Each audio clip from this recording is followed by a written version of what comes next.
నమస్తే. ప్రస్తుతం మనం ఉస్మానియా యూనివర్సిటీలో ఉన్నాము. తెలంగాణ రాష్ట్ర ముఖ్యమంత్రి రేవంత్ రెడ్డి వాళ్ళ పర్యటనలో భాగంగా ఉస్మానియా యూనివర్సిటీకి వస్తున్నారు. దాదాపు 80 కోట్ల విలువైనటువంటి శంకుస్థాపన పనులు చేస్తా ఉన్నారు. దానికి సంబంధించినటువంటి ఏర్పాట్లు మనం చూస్తా ఉన్నాం. ప్రస్తుతం ఆ బ్యాక్గ్రౌండ్లో చూసుకోవచ్చు. ఇక్కడ నుంచి ఎంట్రీ ఉంటుంది. ఎంట్రీకి సంబంధించి కూడా ప్రతి ఒక్కరిని చాలా క్షుణ్ణంగా తనిఖీ చేస్తా ఉన్నారు. యూనివర్సిటీకి సంబంధించి యూనివర్సిటీకి సంబంధించిన ప్రోగ్రామ్ నేపథ్యంలో పాస్ ఉన్న వారిని మాత్రమే లోపలికి పోలీసులు అలౌ చేస్తా ఉన్నారు. 1-2 సార్లు క్రాస్ చెక్ చేసి మరి లోపలికి అలౌ చేస్తున్నటువంటి విజువల్స్ మనం చూస్తా ఉన్నాం. ఇక్కడ నుంచి అంతా కూడా ఎంట్రీ మొదలవుతుంది. మనం ఆ ఎంట్రీ దగ్గర కనుక చూస్తే మొత్తం పూర్తి స్థాయిలో బార్గేట్లు 2 వైప్స్ ఇటు రోడ్డుకు 2 వైపులో కూడా మనకు భారీగా ఏర్పాట్లు కనబడతా ఉన్నాయి. భారీ గేట్లు కనిపిస్తూ ఉన్నాయి. సో ఎవ్వరు కూడా లోపలికి వెళ్ళడానికి అవకాశం ఉండదు. వితౌట్ పర్మిషన్, కేవలం పర్మిషన్తో మాత్రమే లోపలికి, విత్ పాస్తో మాత్రమే లోపలికి వెళ్ళేటువంటి అవకాశం మనకు కనిపిస్తుంది. ఇప్పటికే చాలామంది వస్తున్నారు. మంత్రులు కావచ్చు, ఇతర నాయకులు కూడా, ఇతర యూనివర్సిటీకి సంబంధించినటువంటి సిబ్బంది కూడా, యూనివర్సిటీకి సంబంధించినటువంటి విద్యార్థి నేతలు కూడా అక్కడ రీచ్ అవుతున్నటువంటి పరిస్థితి మనకు కనిపిస్తుంది. సో గతంలో మనం చూస్తాం 20 ఏళ్లలో మొట్టమొదటిసారి ముఖ్యమంత్రి హోదాలో రేవంత్ రెడ్డి ఇక్కడికి రావడం. అంటే 20 ఏళ్ల తర్వాతనే ఒక సీఎం అనే వ్యక్తి యూనివర్సిటీ ప్రోగ్రామ్కి అఫీషియల్గా ఇక్కడ జాయిన్ అవుతున్నటువంటి పరిస్థితి మనకు కనిపిస్తుంది. సో ఈ నేపథ్యంలో కొంతమంది విద్యార్థి నాయకులు నిన్న మొన్నటి నుంచి కూడా కొంత వ్యతిరేకించినటువంటి సందర్భం మనం చూసాము. ఖచ్చితంగా ముఖ్యమంత్రి వస్తే అడ్డుకుంటాము, మాకు ఉద్యోగాలు ఇవ్వలేదు, జాబ్ క్యాలెండర్ రిలీజ్ చేయలేదు, ఈ నేపథ్యంలో ఖచ్చితంగా అడ్డుకుంటామనేటువంటి కొన్ని స్టేట్మెంట్లు మనం చూసాం. సో కొంతమంది విద్యార్థి నాయకుల్ని ముందుగానే పోలీసులు హౌస్ అరెస్ట్ చేసినటువంటి సందర్భం కనిపిస్తుంది. ఇంకొంతమందిని ఎట్టి పరిస్థితులను కూడా ముఖ్యమంత్రి పర్యటన అడ్డుకోకుండా మరి కట్టుదిట్టమైనటువంటి ఏర్పాట్లు అయితే మనకు ఉస్మానియా యూనివర్సిటీలో కనిపిస్తూ ఉన్నాయి. సో యూనివర్సిటీకి సంబంధించినటువంటి మనం మెయిన్ గేట్ నుంచి మనకు ఒకవేళ లోపలికి కనుక ఎంట్రీ ఇస్తే ఆ ప్రాంతం నుంచి ఇక్కడ దాకా పూర్తి స్థాయిలో పోలీసులు అయితే ప్రతి ఒక్కరిని తనిఖీ చేస్తున్నారు. వస్తున్నటువంటి వెహికల్స్ కావచ్చు, బైకులు కావచ్చు, ప్రతి ఒక్కరిని కూడా క్షుణ్ణంగా తనిఖీ చేసిన తర్వాత పాసు ఉన్నవారిని మాత్రమే లోపలికి పంపిస్తున్నటువంటి విజువల్స్ అయితే మనకు తొలివెలుగు స్క్రీన్ మీద మనకు కనిపిస్తున్నాయి. ప్రస్తుతం మనం యూనివర్సిటీలో ఉన్నాము. యూనివర్సిటీకి సంబంధించినటువంటి ఆ ప్రాంగణంలో అంతా కూడా మనం చూసుకున్నట్టయితే సో లోపలికి ఏదైతే ముఖ్యమంత్రి గారి ఎంట్రీకి సంబంధించి ఏదైతే శంకుస్థాపనకు సంబంధించినటువంటి స్థలం ఏదైతుందో ఆ స్థలం వరకు ఒక రూట్ అయితే క్లియర్ చేశారో ఆ రూట్లోనే మరి ఎవరైతే పాస్ ఉన్నాయో వాళ్ళని మాత్రమే అలో చేస్తున్నటువంటి పరిస్థితి మనకు కనిపిస్తుంది. మరికొద్ది సేపట్లో ముఖ్యమంత్రి, మంత్రులు, సమేత మంత్రులంతా కూడా ఈ కార్యక్రమానికి హాజరయ్యి శంకుస్థాపన కార్యక్రమాలతో పాటు ముఖ్యమంత్రి రేవంత్ రెడ్డి విద్యార్థులను ఉద్దేశించి ఆడిటోరియంలో మాట్లాడేటువంటి అవకాశం అయితే మనకు కనిపిస్తుంది. ఏదైతే ఫెలోషిప్కి సంబంధించినటువంటి పథకాన్ని కూడా అమలు చేసేటువంటి పరిస్థితి మనకు కనిపిస్తుంది. ఇక ముఖ్యంగా చాలామంది నిరుద్యోగులు కొంత నిరాశతో ఉన్నటువంటి పరిస్థితి. 2 లక్షల ఉద్యోగాలు కావచ్చు, జాబ్ క్యాలెండర్ కావచ్చు, ఈ అంశాలకు సంబంధించి ఉస్మానియా యూనివర్సిటీ వేదికగా మరి ముఖ్యమంత్రి రేవంత్ రెడ్డి ఏదైనా తీపి కబురు చెప్తున్నటువంటి ఒక ఆశతో ఉన్నటువంటి పరిస్థితి మనకు కనిపిస్తుంది. సో ఈ నేపథ్యంలోనే కొంతమంది నిరుద్యోగులు అయితే ఆశలు పెట్టుకున్నారు. చూద్దాం ఏం జరుగుతుంది, ఎటువంటి తీపి కబురు చెప్పబోతా ఉన్నారు. సో మొట్టమొదటిసారి ఒక శంకుస్థాపన కార్యక్రమాలు కావచ్చు, 80 కోట్లతో మరి యూనివర్సిటీ డెవలప్మెంట్కి సంబంధించి కావచ్చు, ఇదంతా కూడా శుభదాయకంగా ఉందని చెప్పేసి కొంతమంది యూనివర్సిటీ సంబంధించిన విద్యార్థులు చెప్తా ఉంటే, మరికొంతమంది డెఫినెట్లీ ఇది ఉద్యోగాలు ఇవ్వకుండా, అదేవిధంగా డెఫినెట్లీ మా జాబ్ క్యాలెండర్ రిలీజ్ చేయకుండా ముఖ్యమంత్రి రావడం సరైనటువంటిది కాదు, ఇది ప్రజాపాలన కాదు, ప్రజా వ్యతిరేక పాలన అంటూ కొంతమంది విమర్శిస్తున్నటువంటి పరిస్థితి అయితే మనకు కనిపిస్తుంది. సో ఓవరాల్గా మిక్స్డ్ టాక్ వినిపిస్తుంది విద్యార్థుల నుంచి. కొంతమంది వెల్కమ్ చెప్తూనే, ఇంకొంతమంది వెల్కమ్ చెప్పట్లేదు, ఖచ్చితంగా మేము వ్యతిరేకిస్తామని చెప్తున్నటువంటి పరిస్థితి మనకు ఉస్మానియా యూనివర్సిటీలో కనిపిస్తోంది. నమస్తే. ప్రస్తుతం మనం ఉస్మానియా యూనివర్సిటీలో ఉన్నాం. తెలంగాణ రాష్ట్ర ముఖ్యమంత్రి రేవంత్ రెడ్డి గారు ఇవాళ పర్యటనలో భాగంగా ఇక్కడికి వస్తూ ఉన్నారు. ఇక్కడ కొన్ని శంకుస్థాపన కార్యక్రమాలు చేస్తూ ఉన్నారు. 20 సంవత్సరాల తర్వాత మొదటిసారి ముఖ్యమంత్రి హోదాలో ఇక్కడికి ఒక ముఖ్యమంత్రి రావడం. సో ఇవాళ కొంత కట్టుదిట్టమైనటువంటి ఏర్పాట్లు చేశారు. పోలీస్ ప్రొటెక్షన్ కూడా భారీ స్థాయిలో ఉంది. ఇప్పటికే ప్రతిపక్ష నాయకులు కావచ్చు, కొంతమంది విద్యార్థి సంఘాలు కూడా ముఖ్యమంత్రి రాకను వ్యతిరేకించిన వాళ్ళు ఉన్నారు, ముఖ్యమంత్రి రాకను స్వాగతించిన వాళ్ళు కూడా ఉన్నారు.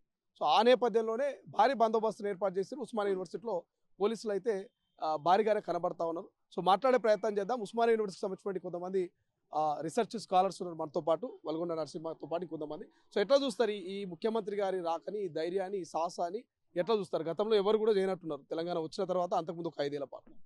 ఈరోజు ఉస్మానియా యూనివర్సిటీ మొత్తం పండుగ వాతావరణం ఉన్నది. 20 ఏళ్ల తర్వాత ప్రజాపాలన అధినేత రేవంత్ రెడ్డి గారు రావాలని అందరూ ఆహ్వానిస్తూ ఉన్నారు. ఎందుకంటే గత 10 ఏళ్ల కేసీఆర్ పరిపాలనలో యూనివర్సిటీల నిర్వీర్యంతో పాటుగా తెలంగాణ వ్యాప్తంగా విద్యా వ్యవస్థ నిర్వీర్యమైంది. ఆ క్రమంలో విద్యా నిరుద్యోగుల జీవితాలను నాశనం చేసినటువంటి కేసీఆర్ గడిల పాలన గురించి ఈరోజు ముఖ్యమంత్రి రేవంత్ రెడ్డి హోదాలో ఎవరు సాహసం చేయనటువంటిది. ఆనాడు ఇప్పుడు కాదు, కేసీఆర్ కుటుంబ నియంత్రిత పాలన ఉన్నప్పుడే విద్యార్థుల పక్షం, నిరుద్యోగుల పక్షం అభయం ఇస్తానికి ఓ రోజు బహిరంగ సభకు ఇచ్చేసిండు.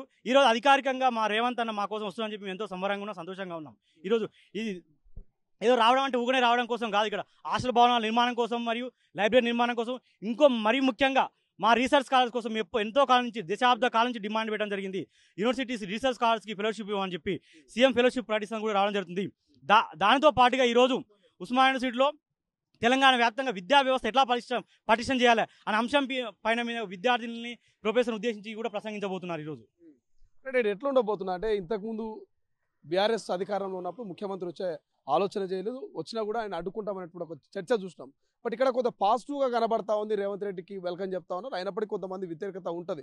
బట్ ఇవాళ ఏమైనా విద్యార్థులను ఉద్దేశించి, ప్రధానంగా ఉద్యోగాల్ని ఉద్దేశించి ఏమైనా శుభవార్త చెప్పే అవకాశం ఉందా? ఆ రకమైనటువంటి ఆశ ఏమైనా పెట్టుకున్నారా మీరు నిరుద్యోగులుగా? ఖచ్చితంగా ఉస్మానియా యూనివర్సిటీతో పాటుగా కాకతీయ యూనివర్సిటీ కూడా తెలంగాణ ఉద్యమంలో ఎంతోగా పోరాటం చేసింది. విద్యార్థుల త్యాగాల ఫలితంగా తెలంగాణ రాష్ట్రం వచ్చింది. ఆ తెలంగాణ రాష్ట్రం వచ్చిన విద్యార్థులను యూనివర్సిటీలను నిర్వీర్యం చేసిండు. ఆ క్రమంలో ఒకేసారి వచ్చిండు, 100 ఏళ్ళ ఉత్సవాలు అప్పుడు వచ్చి రావడం జరిగింది. ఆ క్రమంలో వచ్చి కూడా కనీసం మాట్లాడకుండా ఆడంగా ఆర్టీ శాస్త్రంలో పక్కపంటి గోడ కూడా అటకెళ్ళటే వెళ్ళిపోయిన సందర్భాలు ఉన్నాయి. ఈరోజు ముఖ్యమంత్రి హోదాలో ప్రఖ్యాతిగా 100 ఏళ్ళకు పైబడినటువంటి ఉస్మానియా యూనివర్సిటీకి ముఖ్యమంత్రి రావాలంటే మాకు గౌరవంగా భావిస్తా ఉన్నాం. ఎవరు కూడా అడ్డుకుంటలేరు. కొద్దిమంది బీఆర్ఎస్ అనుబంధ కార్యకర్తలు మాత్రమే అడ్డుకునే ప్రయత్నం చేసి వాళ్ళ ఉనికి కోసం పాకులాడుతూ ఉన్నారు. విద్యార్థులు, ప్రొఫెసర్లు, ఇక్కడ ఉన్న నాన్ టీచింగ్ స్టాఫ్ కానీ అందరూ ఆహ్వానిస్తూ ఉన్నారు. ఇలా ముఖ్యమంత్రి గారు కూడా ఎప్పుడు కూడా దేన్ని వ్యతిరేకించలేదు. ఏమైనా అంశాలు ఉంటే, సమస్య ఉంటే మా దృష్టి తీసుకురామని చెప్పారు. ఈ రోజు కూడా ఆహ్వానిస్తాం. మేము మాకు అందరికీ ఎంతో విశ్వాసం ఉంది. ఇక్కడ మాకు ఇనుప కంచెల నడమ ఉస్మానియా యూనివర్సిటీ ముఖ్యమంత్రి రాకని ఒక చర్చ జరుగుతున్నది. ప్రజాపాలన అన్నారు, ఇనుప కంచెలు ఏందని ఒక చర్చ జరుగుతుంది. ఏం చెప్తారు? ఇది సిగ్గులేని బీఆర్ఎస్ వాళ్ళు చేసే ప్రచారం కాబట్టి మేము ఏమంటా ఉన్నాం, ముఖ్యమంత్రి గారి పర్యటన 90 యూనివర్సిటీ వ్యక్తులు అందరూ ఆహ్వానిస్తారు, స్టూడెంట్స్ ఆహ్వానిస్తూ ఉన్నారు. ఓన్లీ తెలంగాణ కాదు, తెలంగాణ ఈ ఉస్మానియా యూనివర్సిటీలో చదువుకొని దేశవ్యాప్తంగా ప్రపంచవ్యాప్తంగా ఉన్న మేధావులు, కళాకారులు, కళాకారులు అందరూ ఆహ్వానిస్తున్నారు. వీళ్ళు ఏంటంటే 10 ఏళ్ల కాలంలో మేము రాలేదు, విద్యార్థులను పట్టించుకోలేదు, నిరుద్యోగులను పట్టించుకోలేదు కాబట్టి ఇలా ముఖ్యమంత్రి రేవంత్ రెడ్డి గారు వస్తే ఎక్కడ ఇంకా కూడా మళ్ళీ ఇంకా బలపడుతుందో కాంగ్రెస్ పార్టీ రేవంత్ రెడ్డి గారి నాయకత్వం అనే భయంతో వాళ్ళ ఇంట్లో కుటుంబ కలహాలని డైవర్ట్ చేసుకోవడం కోసం వీళ్ళ కంచెగా ఇలా వాళ్ళు ప్రొటెక్షన్ సీఎం గారు వచ్చిన క్రమంలో సీఎం గారు సెక్యూరిటీ పరిస్థితి తీసేసుకున్నారు. అక్కడ దానికి ఎవరు ఏం చేయలేరు కదా. ఇక్కడ అందరూ ఆహ్వానిస్తూ ఉన్నారు. ఇలా లెఫ్ట్, రైట్ వింగ్, దళిత సంఘాలు, బహుజన సంఘాలు అందరూ ఆహ్వానిస్తున్నారు. ఎక్కువ బీఆర్ఎస్ అనుబంధ గడీల పాలనకు తొత్తులుగా మారిన బీఆర్ఎస్ కార్యకర్తలు తప్ప అందరూ ఆహ్వానిస్తూ ఉన్నారు పరిపాలన ఇలా రేవంత్ రెడ్డి గారిని. ఇలా ఏమవుతుంది ఇలా వస్తే? ఇలా ముఖ్యమంత్రి గారు ఇది ఒక దగ్గర రాలేదు, మొన్న అంబేద్కర్ యూనివర్సిటీకి పోయారు, అంతకుముందు జయశంకర్ యూనివర్సిటీకి వెళ్ళారు. ఇలా ఇడికి పోయిన రేపు తెలంగాణ వ్యాప్తంగా అన్ని యూనివర్సిటీలో పోతారు. ముఖ్యమంత్రి రేవంత్ రెడ్డి గారు పదే చెప్తా ఉన్నారు, తెలంగాణలో ఉన్న ఉస్మానియా యూనివర్సిటీ కావచ్చు, కాకతీయ కావచ్చు, మరి అన్ని యూనివర్సిటీలకు వెళ్ళి కూడా గొప్ప నాయకత్వం బయటికి రావాలి, మంచి చదువుకోవాలి, విద్యా వ్యవస్థను పటిష్టం చేయాలని చెప్పి విద్యా కమిషన్ ఏర్పాటు చేసిండు. గ్రామీణ పాఠశాలలు డిఎస్సీ చేయడం జరిగింది, ఏకోపాధ్యాయ పాఠశాలను తెప్పించడం జరిగింది. ఇన్ని ఉన్నాయి కదా. ఇలా బాధలు ఒకటి ఓన్లీ బీఆర్ఎస్ వాళ్ళకి తప్పితే మిగతా వాళ్ళు ఎవరు లేదు. ఖచ్చితంగా రేవంత్ రెడ్డి గారి ఉస్మానియా రావడానికి మేము అందరం స్వాగతిస్తూ ఉన్నాం. ఇంకొంతమంది విద్యార్థి నాయకులు కూడా ఉన్నారు. ఎట్లా చూస్తారు అంటే కొంతమంది వ్యతిరేకిస్తారు, కొంతమంది వెల్కమ్ చెప్తారు. ఉద్యోగాలు ఇవ్వలేరు, జాబ్ క్యాలెండర్ రిలీజ్ చేయలేరు, ఏ మొక్కం పెట్టుకొని యూనివర్సిటీకి వస్తున్నారని ఒక ప్రశ్న కూడా వస్తుంది. ఏం చెప్తారు మీరు, మీ ఒపీనియన్ ఏంటి? గౌరవ ముఖ్యమంత్రి ఓయూకి రావడానికి మేము విద్యాసంఘాలు స్వాగతిస్తూ ఉన్నాం. ఎందుకంటే 10 ఏళ్ల పరిపాలనలో టీఆర్ఎస్ గవర్నమెంట్లో ఓయూ అభివృద్ధికి నోచుకోలేదు, ఎటువంటి నిధులు కూడా రాలేదు. ఈరోజు ముఖ్యమంత్రి గౌరవంగా కోరుకుంటున్నాం. మా ముఖ్యమంత్రి గారు ఓయూకి రావడం వల్ల ఓయూలో ఉన్నటువంటి అభివృద్ధి కాదు కావచ్చు, కొత్త ఆధునిక భవనాలు కావచ్చు, మరి పెండింగ్ ఉన్న స్కాలర్షిప్లు కావచ్చు, రియంబర్స్మెంట్ కావచ్చు, మరి ఓయూకి 1000 కోట్ల బడ్జెట్ రిలీజ్ చేయడానికి మేము గౌరవంగా కోరుతా ఉన్నాం. ఓయూకి రావడాన్ని సీఎం గారు ఒక రాకని స్వాగతిస్తా ఉన్నాం. ఎందుకంటే ఓయూ యొక్క డెవలప్ కావచ్చు, ఓయూలో ఉన్నటువంటి పరిశోధన వ్యవస్థ కావచ్చు, అధ్యాపక బృందంగా అన్నింటి మీద పరిశీలన చేసి సార్ యొక్క ఈరోజు మనం నోటి ద్వారా ఒక వేదికతో టీవీ కవర్ చేస్తానని మేము స్వాగతిస్తా ఉన్నాం. మిగతా ప్రతిపక్ష వాస్తవాలను కూడా వాస్తవం లేదు. ఎందుకంటే గత 20 ఏళ్ళలో ఎప్పుడు కూడా ముఖ్యమంత్రి ఓయూకి రాలేదు. ఈసారి గౌరవ ముఖ్యమంత్రి ప్రజాపాలనలో ఓయూకి వస్తా ఉన్నాడు, మేము ఓయూ అభివృద్ధికి మేము నోచుకున్నామని ముందుకు వెళ్తా ఉన్నాడు, వాళ్ళని స్వాగతిస్తా ఉన్నాం. Thank you so much. ఇట్లా ఉస్మానియా యూనివర్సిటీకి సంబంధించిన చాలామంది నాయకులంతా కూడా వెల్కమ్ చెప్తా ఉన్నారు. సో ఉస్మానియా యూనివర్సిటీకి సంబంధించిన 20 ఏళ్ల చరిత్రలో 20 ఏళ్లలో మరి ఏ ముఖ్యమంత్రి కూడా సాహసం చేయలేదు. కానీ రేవంత్ రెడ్డి ఫస్ట్ టైం తెలంగాణ వచ్చిన తర్వాత, అంతకుముందు ఒక 5 ఏళ్ళు పెట్టుకుంటే 20 ఏళ్ల తర్వాత తొలిసారిగా మరి ముఖ్యమంత్రి హోదాలో ఇక్కడికి రావడం చాలా ఆనందంగా ఉందని చెప్పేసి అయితే చెప్తున్నటువంటి పరిస్థితి మనకు కనిపిస్తుంది. సో కొంత కట్టుదిట్టమైనటువంటి ఏర్పాట్లు అయితే మనకు ఉస్మానియా యూనివర్సిటీలో కనపడతా ఉన్నాయి. మనం చూసుకోవచ్చు ఎక్కడికక్కడ పోలీసులు అయితే భారీ స్థాయిలోనే ఏర్పాటు చేస్తారు. ఇప్పటికే బీఆర్ఎస్పీకి సంబంధించినటువంటి విద్యార్థి నాయకులు కావచ్చు, లేకపోతే ఇతర ఆల్ పార్టీలకు సంబంధించినటువంటి విద్యార్థి నాయకులు కొంతమంది వ్యతిరేకిస్తున్నప్పటికీ ఇంకొంతమంది వెల్కమ్ చెప్తున్నారు.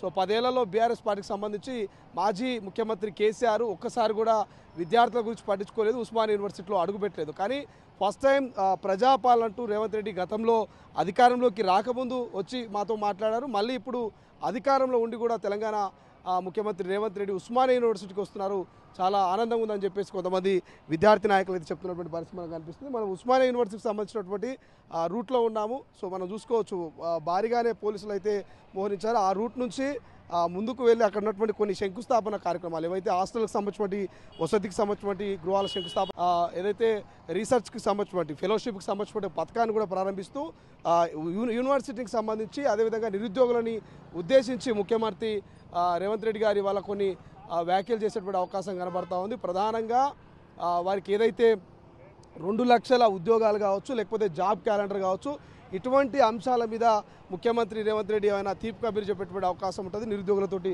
డిస్కషన్ చేసేటువంటి అవకాశం ఉంటుందని ఒక చర్చ అయితే పెద్ద ఎత్తున జరుగుతూ ఉంది. సో చూద్దాం, ఉస్మానియా యూనివర్సిటీకి సంబంధించి ఇనుప కంచెల మధ్య మరి ముఖ్యమంత్రి రేవంత్ రెడ్డి వస్తున్నటువంటి ప్రచారం ఒకవైపు జరుగుతూ ఉంటే, అభివృద్ధి కోసము ఉస్మానియాకు ముఖ్యమంత్రి వస్తున్నాడని ఇంకొక ప్రచారం జరుగుతున్నది. చూద్దాం ఏం జరుగుతుంది.